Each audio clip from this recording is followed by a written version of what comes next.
E aí de repente apareceu aquele obsessor preto gigante com 3 metros, com um olho fundo que parecia que tinha um LED, com umas escamas assim, ó, escamas e garras, e uns negócios assim, ó, parecia um peixe, entendeu? Gigantesco, de 3 metros de altura, olhar pra cima, olhar pra baixo e falar, meu Deus do céu. Sobre essa história que eu vou falar hoje, tá bom? Lembre-se de deixar o like, se inscrever no canal e mandar um hashtag Espiritismo Raiz se você for um humano raiz. Eu, quando comecei a mediunidade,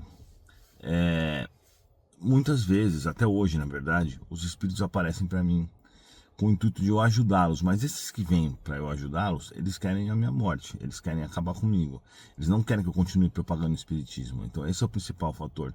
Eles não são obsessores meus do passado, eles não são obsessores por alguma coisa que eu fiz fora o espiritismo. Eles querem que eu impeça a continuação, eles querem que eu desvirtue do espiritismo. Então é isso que eles tentam fazer o tempo inteiro. Então aparece mais uma vez por dia um obsessor desses e eu acabo ajudando ele, né? Eu sei que se ele apareceu para mim é porque ele está pronto para ser auxiliado e eu acabo encaminhando ele.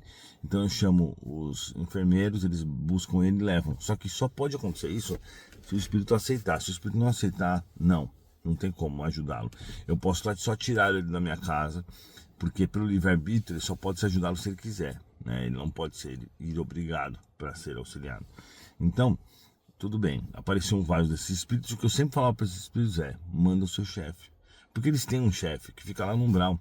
O chefe não quer se envolver, então ele fica mandando esses caras para atrapalharem e atazanarem minha vida. Quando eu tô aqui, ouço um pensamento ruim, eu já começo a procurar, que eu sei que tem um obsessor por perto de mim, tá? E aí um dia o chefe resolveu vir. Aí eu entrei no meu banheiro e tava lá um espírito de 3 metros de altura, meu, todo preto, com umas escamas assim, ó. Não parecia um humano, parecia aqueles caras de videogame ou de zumbi, sabe? Ele era muito do mal, assim, ele tinha uma energia péssima, péssima. E o olho dele brilhava tanto que parecia que tinha um LED dentro do olho dele, era vermelho e fundo, assim. Você não via o final, sabe? E aí eu falei, meu Deus do céu, tô ferrado, não vou aguentar com esse cara. Porque hoje em dia eu tenho experiência, hoje em dia não aconteceria nada, mas naquela época eu não tinha essa experiência. Então foi muito difícil.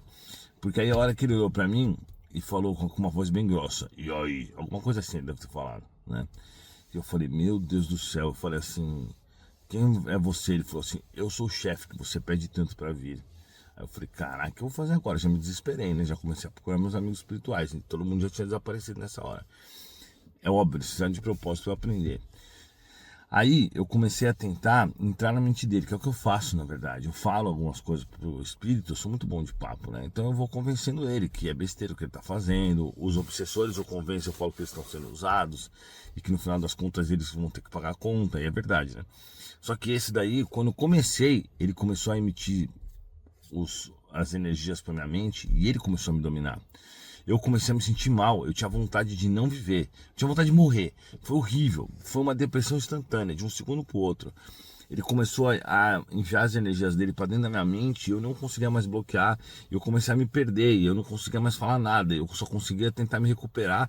Era como se eu tivesse tomado uma machadada e de repente ficou tudo péssimo, ficou horrível. Eu tava me sentindo mal no meu corpo, na minha vida, no meu pé, no chão, na parede, na luz, e tudo tava muito insatisfatório. Assim, tava tudo péssimo.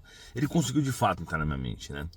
E aí ele começou a falar umas coisas para mim para tentar fazer com que eu desista do espiritismo. Naquela hora ele me deu até essa vontade, de tão força mental que ele tinha.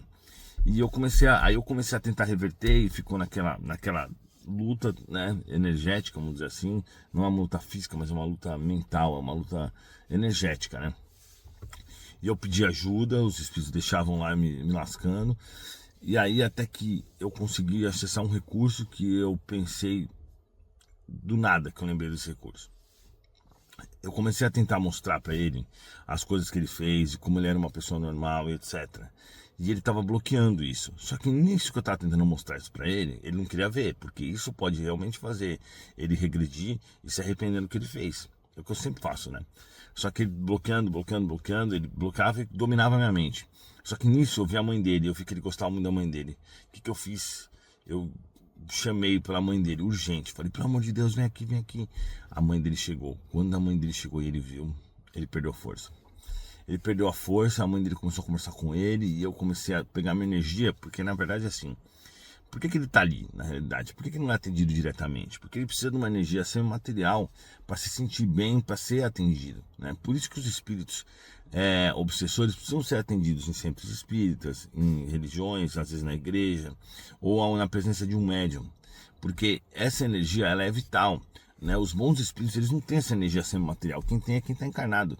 Então os bons espíritos utilizam dessa energia semimaterial para ajudá-los, entendeu? É isso que acontece. A energia só nós encarnados conseguimos gerar, porque a gente está na matéria. Então é uma energia de certa forma ruim, mas é a matéria-prima para trabalhar nesses caras.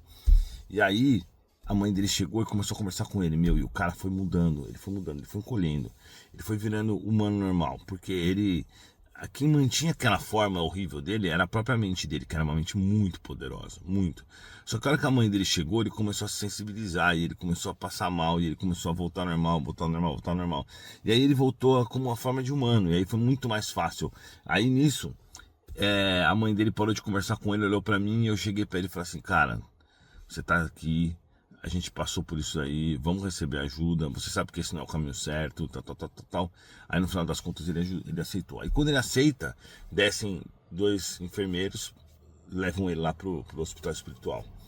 Então essa história assim foi a mais doida. Hoje em dia eu não cairia nisso, obviamente, porque hoje em dia eu tenho muita força mental por conta da prática, né? Ele não ia conseguir fazer nem cócegas em mim. Mas naquela época foi difícil, porque eu sempre zombava, falava assim, traz seu chefe aí, manda seu chefe aí. Com o intuito de mostrar pra eles, na verdade, que eles estão sendo usados. E realmente isso que acontece. O chefe fica lá no umbral, mandando cada hora um pra me atrapalhar. Ele manda um para tentar me atrapalhar em algum negócio, depois ele manda um para tentar atrapalhar em outra coisa, depois ele manda um para atrapalhar meu trabalho, depois ele manda um para atrapalhar o evangelho que eu vou fazer, ele manda 3, entendeu? É desse jeito, ele vai mandando os caras e a gente vai atendendo. A maioria que pode ser atendido, o que não pode ser atendido, eu nem consigo ver, porque senão é desnecessário, eles só vão ficar me xingando, né? Eu sempre perguntava pro meu mentor, por que eu não consigo atender todos? Ele falou assim, porque você não tem essa capacidade. Eu falei, duvido. Deixa eu entrar aí pra eu ver. E não deu certo, ele me xingou pra caramba, né? Me amaldiçoou de tudo quanto é jeito, e ele não recebeu ajuda, que ele não queria receber ajuda. Então só os que estão prontos que vão aparecer pra mim.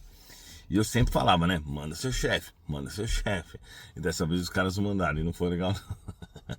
E parece não, existe um chefe desse chefe. Só que esse aí não vai sair do umbral. Esse aí vai ficar lá, ele vai demorar anos para se regenerar, às vezes séculos, às vezes, na pior das hipóteses, até milênios. Eles sabem que eles devem mudar, eles sabem que essa vida que eles vivem não é a vida certa, mas eles não querem adiantar isso, eles querem ficar lá porque eles têm medo da vida, eles têm medo de enfrentar tudo que eles causaram, então ele prefere ficar por lá o tempo que ele conseguir. E aí existe a reencarnação compulsória, existe a questão de ser levados para outros planetas, né? Então existem vários fatores, várias coisas que podem acontecer, mas basicamente é isso. Espero que vocês tenham gostado da minha história. Conta aí se você já viu algum espírito, conta aí se você já teve alguma experiência. É isso aí, galera, muito obrigado. Lembre-se de deixar sempre o like, o comentário, compartilhar, é muito importante. Assistir até o final, hein? Assistir até o final é o mais importante agora, porque aí o YouTube entrega mais para as outras pessoas. Valeu, até a próxima.